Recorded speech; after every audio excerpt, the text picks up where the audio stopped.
Guys आज चाहिँ यहाँ हाम्रो दाइ काम गर्नुहुँदैछ निकै घाममा। घाम लागेछ निधारमा हो। र म यहाँ एक दुईवटा क्वेसन सोध्नेछु। हेलो दाइ, नमस्ते। नमस्ते। अनि तपाईले के गर्नु भएको यो चाहिँ? अनि यो मकैको गोडाइ गरेको, घाँस ज्यादा भएर। मकै गोड्ने मसिन हो यो? हो, मकै गोड्ने मसिन हो नि। हिजोको दिनमा बाउहरूले कोदालोले जस्तै गोड्नुहुन्थ्यो नि, त्यस्तै हो। अलिकति यो सजिलो छिटो हुन्छ, त्यसको लागि नै यो यसलाई व्हील भन्छ। एउटा चक्का अगाडि राखेको छ, पछाडि तीनटा काँटा छ। हजुर, त्यसले सजिलो हुन्छ। मकैलाई अलिकति माटो नरम बनाइदिन्छ, त्यही कारण टाइम पनि जोग्यो है। टाइम पनि जोग्यो अनि मकै पनि राम्रो हुन्छ। मकैको माटो चलाइदियो भने अनि मकैलाई बढ्नुको लागि, ग्रोथ पनि मकैलाई सजिलो हुन्छ। अनि यस्तो चाहिँ कति पल्टलाई गर्नुपर्छ हो?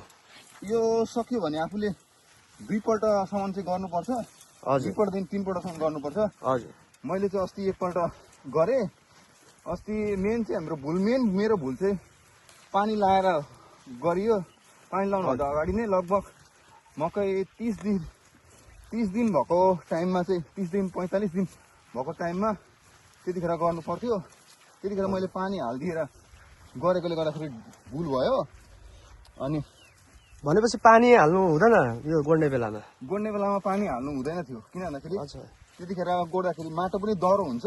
हजुर, के अरे पानी हाल्यो भने घाँसको शक्ति बढिरहेको हुन्छ, किनकि चिसो भयो भने घाँस मर्दैन हतपत। हजुर, किनभने अनि त्यतिखेर तपाईँले राम्ररी गोडेर पानी हाल्नुभयो भने किनकि घाँस पनि मर्छ, तपाईँको मकैको चेहरा पनि फर्किहाल्छ। किनकि मैले अस्ति अलिक भुल गरेकोले गर्दाखेरि घाँसको राम्ररी मरेन। अनि तर पनि मैले घाँस मर्ने दबाई हालेकोले गर्दाखेरि लगभग घाँस त मरेको छ अलिअलि त घाँस त। तर राम्रो गोडाइ नभएकोले गर्दाखेरि मकैको चेहरा त्यति राम्रो चाहिँ छैन, ठिकै छ। यो चाहिँ कति दिनको मकै हो? कति दिनको भयो यो मकै? लगभग कति दिन भयो होला? यो 50 दिनको समथिङ भएको छ यो मकै। 40 45 50 दिनको समथिङ भएको छ। 50 दिन जस्तै भएको छ। अनि यो तपाईँको चाहिँ कति दिनमा चाहिँ खाने लायकको हुन्छ मकै? मकै लगभग मकैको हेरी भेराइटी अनुसार हुन्छ मकै। कुनै मकै लगभग 3 महिनामा रेडी हुन्छ। हजुर, यो मकै लगभग 100 दिन, ज्यादातर मकै म्याक्सिमम 100 दिन 110 दिनमा रेडी हुन्छ। यो मकै पनि 100 दिनै लाग्छ। यो मकैलाई 90 दिनदेखि 100 दिनमा मकै रेडी हुन्छ।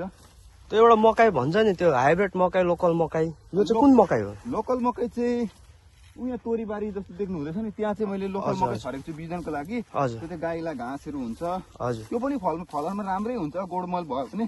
तर अब यसको चाहिँ अलिकति के अरे दाना ठुल्ठुलो भएकोले गर्दाखेरि हामीले हाइब्रिड लाउँछौँ। लोकल मकै 60 दिनमा रेडी हुन्छ भने यो हाइब्रिड मकैलाई चाहिँ 90 दिनदेखि लिएर 110 दिन 112 दिन टाइम लाग्छ। हजुर, तपाईँ एउटा मानिलिउँ, तपाईँ टाइम राख्नु, 100 दिनको टाइम राखिदिनु। 90 दिनदेखि 100 दिनको टाइममा यो मकै 90 दिन 100 दिनमा तयारी हुन्छ। यो मकै तयारी हुन्छ। यसलाई 3 पल्ट पानी दिनुपर्छ। हजुर, फेरि यो मकै जस्तो मौसममा हुँदैन नि। फेरि यसलाई ज्यादा जाडो पनि हुनु हुँदैन, ज्यादा गर्मी पनि हुनु हुँदैन, ठिक्कको मौसम। गर्मी छ भने पनि यसलाई पानी चाहिँ तपाईँले 3 पल्टसम्म चाहिँ हाल्नु सक्नु पर्यो। हजुर, अनि मात्रै मकै हुन्छ। मैले 1 पल्ट हालेँ। अब अस्ति घाँसको दबाई हालेको छु। हजुर, घाँसको दबाई, घाँस हेर्नु न तपाईँ आफै, घाँस मर्दैछ। अस्ति त लगभग मरिसक्यो। यो मथे घाँस चाहिँ अलिक डह्रो हुँदो रहेछ कि, त्यही कारणले मथे घाँसले चाहिँ मल अलिक खान्छ। त्यही भएर चाहिँ मैले यो गोडाइ गरेको। गोडाइ गरेर चाहिँ 1 पल्ट म पानी हालिदिन्छु अनि युरिया हालेर अनि त्यहाँपछि चाहिँ अलिक मकैको चेहरा पनि फर्किन्छ। अनि यतातिर चाहिँ के को खेती ज्यादा हुन्छ हौ? यतातिर प्रायः त मान्छेहरूले धान र मकै 2 फसल त भइहाल्यो। अनि अर्को अहिले 5 देखि 10 वर्ष जति भएको छ त्यो सिमल तरुल भन्छ, जुन अङ्ग्रेजीमा क्यासावा भन्छ। हजुर, त्यसको खेती पनि अलिक व्यापक रूपमा हुँदैछ। हजुर, अनि तोरी मुलाहरू पनि, तोरी पनि ठिक्ककै हुन्छ। मुला गाजरहरू चाहिँ अलिकति कम्ती मात्रामा हुन्छ।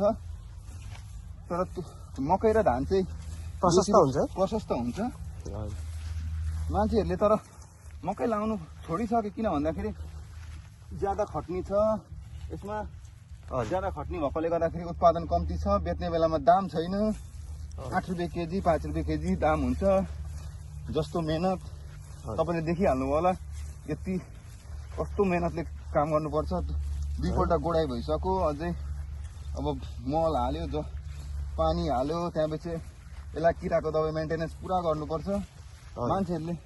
त्यही कारण सजिलोको लागि धानमा पनि उत्पादन हुँदैन। अनि सिमल तरुल यो सबै जति देखिँदैछ हजुर यो प्रायः सब सिमल तरुल लाउनुहुन्छ, किनकि त्यसमा मेहनत कम्ती छ, उत्पादन ज्यादा छ। किनकि अनि तपाईँले यो मकैभन्दा अगाडि यसमा पनि तरुलै थियो? यसमा तरुल थिएन, किनकि हामीले चाहिँ आफ्नो खानु लागि भए पनि अलिकति धान त लाउनै पर्छ। हजुर किनकि अरू पेसा छैन। अरू पेसा नभएपछि त ल खानु लागि भयो भने धान त लाउनु पर्यो। त्यही कारण हामीले धान लगाएको थियौँ।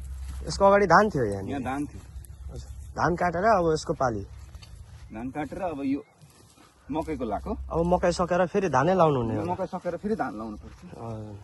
मकै सक्दा नसक्दा पाकेपछि निकाल्दा ओर्दा धान लाउने टाइम रेडी भइहाल्छ।